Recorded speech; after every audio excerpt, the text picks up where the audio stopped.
Fala pessoal, tudo bem com vocês? Silvinho muda o time, a postura melhora também, mas o Cássio falha duas vezes e o Timão sofre uma nova derrota fora de casa. Que coisa, hein? Não consegue vencer longe dos seus domínios. Chega mais, eu sou o Chico Garcia, inscreva-se no canal e vamos juntos!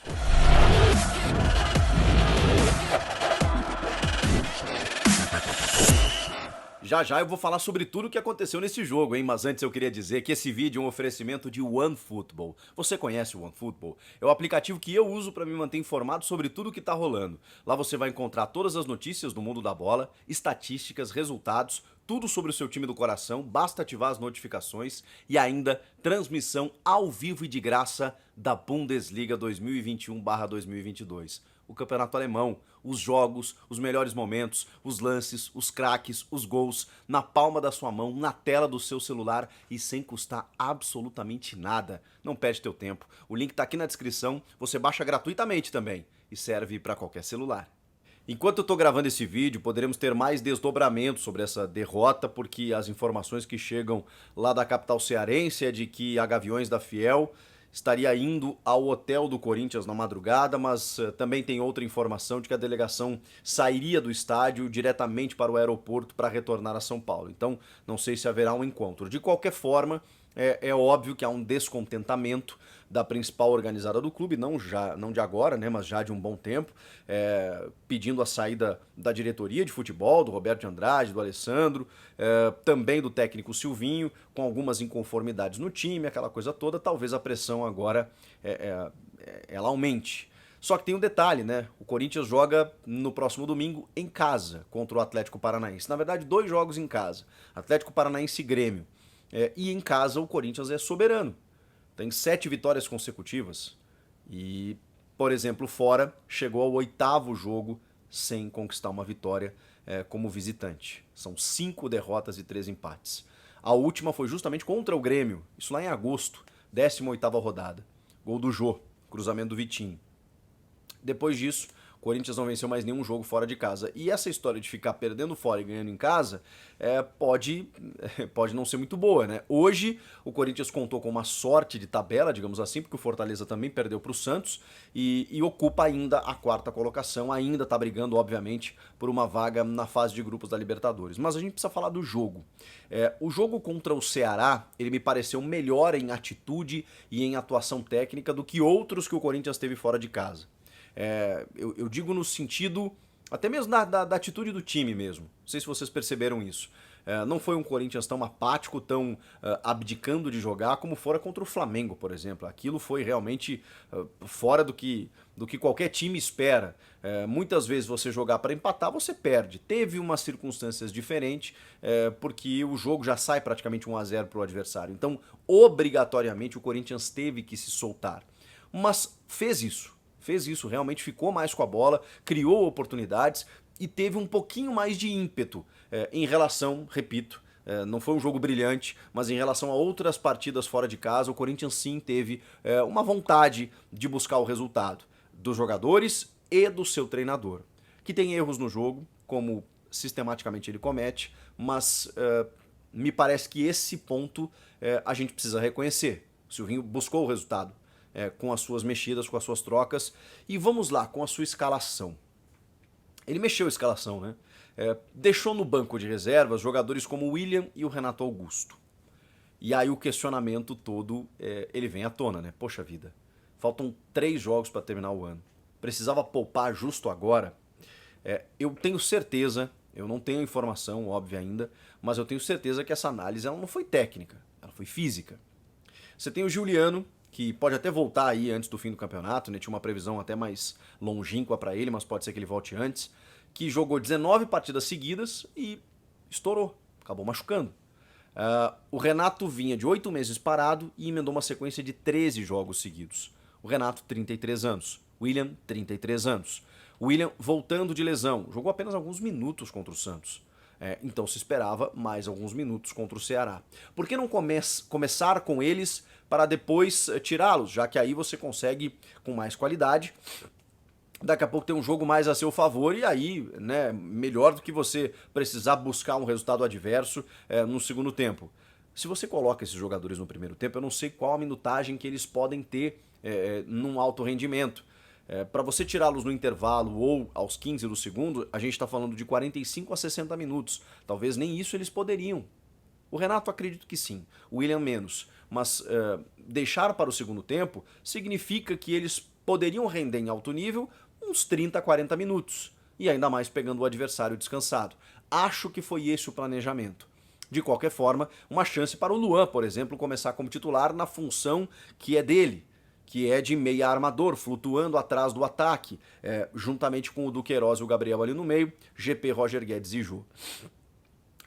O Luan é um capítulo à parte, a gente precisa falar sobre ele. O Luan teve sérias dificuldades no jogo. Eu acho até que ele se esforçou, eu acho até que ele tentou conduzir a bola em alguns momentos, mas a parte física, a marcação física do Ceará não deixou o Luan jogar. O Luan, o máximo que ele conseguiu foi se desvencilhar da marcação, que era sempre dobrada ou triplicada, e cavar algumas faltas à frente da área, ou conseguir um passe ou outro que ele conseguiu para o GP ou do Queiroz. Ele pouco conseguiu produzir, porque ele foi muito picotado, ele foi muito truncado, ele foi muito travado. O Luan pegava na bola e tinha gente em cima dele. Ele não é um jogador veloz, ele é um jogador leve, que consegue fazer a condução de bola. Quando ele tem o campo para ele, fica mais fácil. Quando ele tem parceria para fazer esse tabelamento, também. Mas ele tinha muitas vezes mais próximo dele o Jô do que o Duqueiroz, do que um ponta chegando. Porque ele fazia esse serviço de pegar a bola do Du ou do Gabriel, ou mesmo do João Vitor, e sair para conduzir o time. E sem parceria fica um pouco mais complicado, ainda mais com a parte física do Ceará agindo muito bem. O Thiago Nunes conhece muito bem o Luan e todo o elenco do Corinthians. E o Ceará é um time que marca muito bem, é um time muito bem organizado. E o Luan teve sérias dificuldades. Gostaria de ver ele com o Renato Augusto? Gostaria, porque a parceria melhora e facilitaria um pouco mais a análise. Mas assim, não acho que ele foi brilhante, também não acho que ele tenha sido uma porcaria. Acho que as opiniões se dividiram aí. Você pode comentar aqui o que você achou da atuação do Luan, que saiu no segundo tempo justamente para a entrada do Renato Augusto, e o William entrou no lugar do Duqueiroz. GP fez um ótimo jogo. Foi a válvula de escape do Corinthians pelo lado direito, na sua pegada individual. É um jogador que vai para cima e lembrou os bons momentos dele antes da renovação. Depois da renovação ele oscilou bastante, o GP continuou, entregou muito. Foi o jogador que no primeiro tempo mais entregou pelo Corinthians. Teve uma jogada dele pelo lado direito que ele só foi parado com uma falta na 1 centímetro da linha, quase seria o pênalti, mas muito por conta da individualidade dele. É um jogador que ajuda muito, colabora muito nesse quesito. Roger Guedes, incansável. Fez um golaço maravilhoso no passe do William, mas nos minutos finais, quando o Ceará já vencia de novo por 2-1, e o time estava cansado, e ele era o cara que pegava a bola, que tentava, que é um jogador que não se entrega, não se abate, e por isso a gente tem que valorizar o Roger Guedes realmente. João Vitor e Gil, que dupla de zaga. Aliás, João Vitor, que zagueiro é esse? Meu Deus do céu. O Gil tem um gol perdido no primeiro tempo, né? Mas no que coube a ele, mesmo quando ele precisou dar a cobertura, ele foi fantástico. Foi sempre o Gil, né? O Gil de sempre. E o João Vitor, ele tem uma leitura, ele antecipa, ele sai pro jogo. Cada jogo que eu vejo do João Vitor, ele me encanta mais. Acho que é um jogador que vai render alguns dólares ou euros para o Corinthians. Agora, vejam só, eu tô falando aqui de alguns jogadores que tiveram atuações de regular para bom.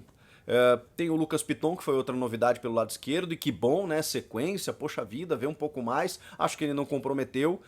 Tem algumas falhas de cobertura pelo lado esquerdo defensivo, mas é natural. O Lucas Piton sobe um pouco mais, mas ele também tem o Roger Guedes à sua frente, então ele também não consegue ir muito. Ele tenta, mas faltou uma combinação de jogada maior ali pelo lado esquerdo para ele poder ser mais agressivo, ser um lateral, só que isso também pode ser orientação, né? O Fagner acabou saindo para o lugar do João Pedro. O João Pedro que a gente pedia, poxa vida, o João Pedro não vai ter sequência nesse time nunca. E aí o Silvinho tá com uma zica danada que parece que ele até errou o time, né?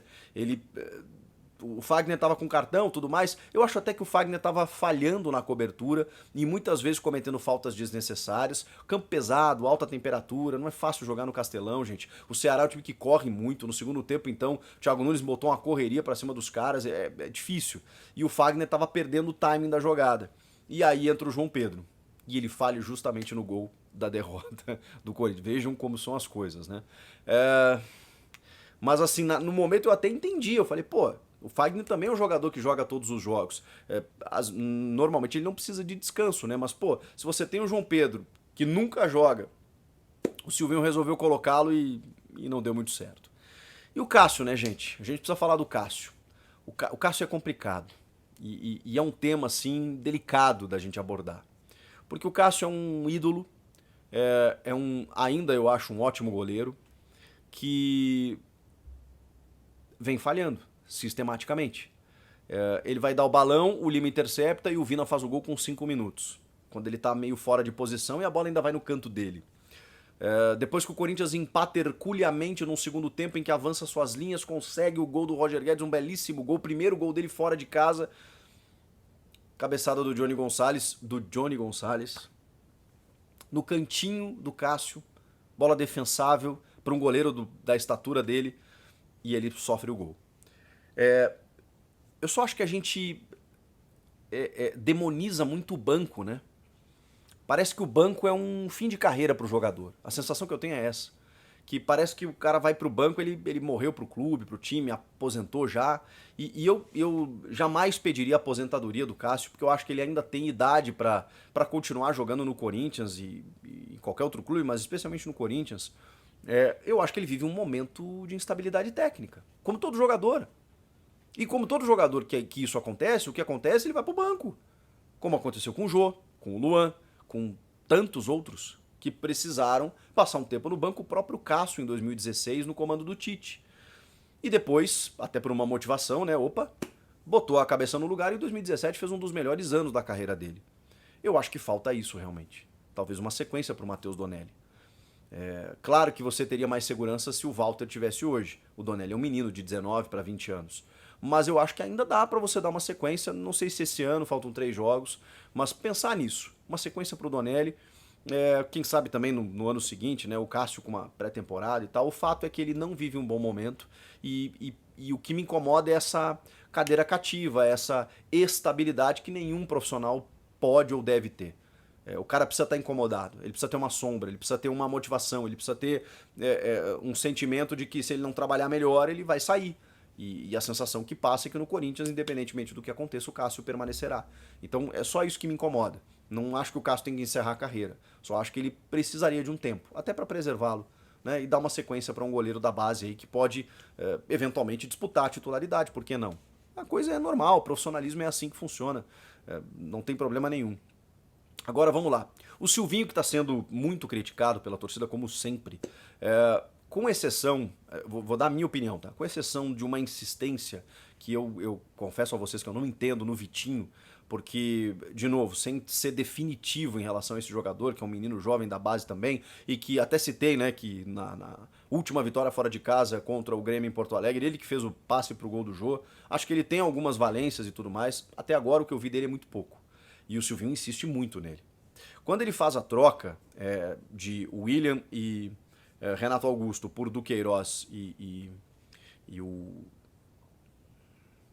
William e Renato Augusto por Duqueiroz e Luan, talvez deixar o Luan com o Renato, a gente pudesse ver um pouco mais, inclusive da parceria que o Luan teria, circulação de bola no meio e tudo mais, mas ok, isso é uma ressalvinha dentro de um entendimento que eu faço em relação às escolhas do Silvinho. Ele foi pra cima. Ele tentou, ele buscou o resultado. No segundo tempo, ele estava perdendo o jogo, ele viu que o Ceará baixou suas linhas, ficou se defendendo e ele tentou ganhar o jogo. Ele abriu o time e, em último estágio, tirou o Gabriel para colocar o Vitinho. O Vitinho não era o melhor ali naquele momento. Tá bom, eu também talvez optasse pelo Rony, que vem de uma lesão e não volta, ele custa botar, né? O Mantua voltou de uma lesão e não entra de jeito nenhum. Ele teria mais opções, inclusive pro lugar do Jô.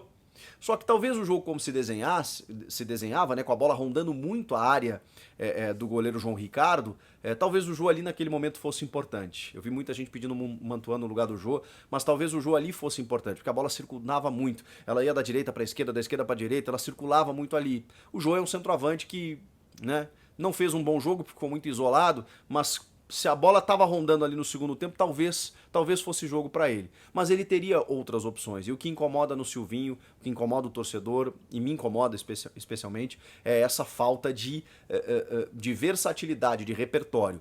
Porém, nesse segundo tempo, na minha avaliação, até pelas peças que ele tinha no banco, eu acho que ele tentou ganhar o jogo. Conseguiu o empate e aí tomou um gol numa falha individual, em duas falhas individuais, né, do João Pedro, que não consegue marcar o Johnny Gonçalves, e do Cássio, que toma um gol de uma bola extremamente defensável. Não adianta, o Silvinho tem uma carga pesadíssima sobre ele. Todas as escolhas que ele faz, seja na escalação ou na substituição, isso já vem à tona, já potencializa demais. É claro que a avaliação, de novo, né, a gente fala isso todo o vídeo, vai ser feita depois desses 3 últimos jogos, e realmente ele cometeu muitos equívocos, apesar do time hoje estar no G4 do Campeonato Brasileiro. Mas avaliando o jogo, a derrota contra o Ceará, eu acho que o Corinthians melhorou a sua postura fora de casa, em relação a ele mesmo, quase consegue um ponto importante, até pela derrota do Fortaleza, busca o resultado, mesmo saindo atrás lá nos 5 minutos iniciais, e acaba por falhas individuais sofrendo a derrota. Pelo menos foi dessa forma que eu vi essa partida lá na capital cearense. Comentem à vontade, façam os seus questionamentos, porque a gente também tem muitas perguntas sem respostas, de por que escalar jogadores no segundo tempo e não no primeiro tempo, do porquê a insistência com alguns, por que não utilizar mais o elenco. Tudo isso a gente também questiona desse lado aqui, então vocês também podem questionar daí. Comentem, inscreva-se no canal, eu volto na próxima. Tchau!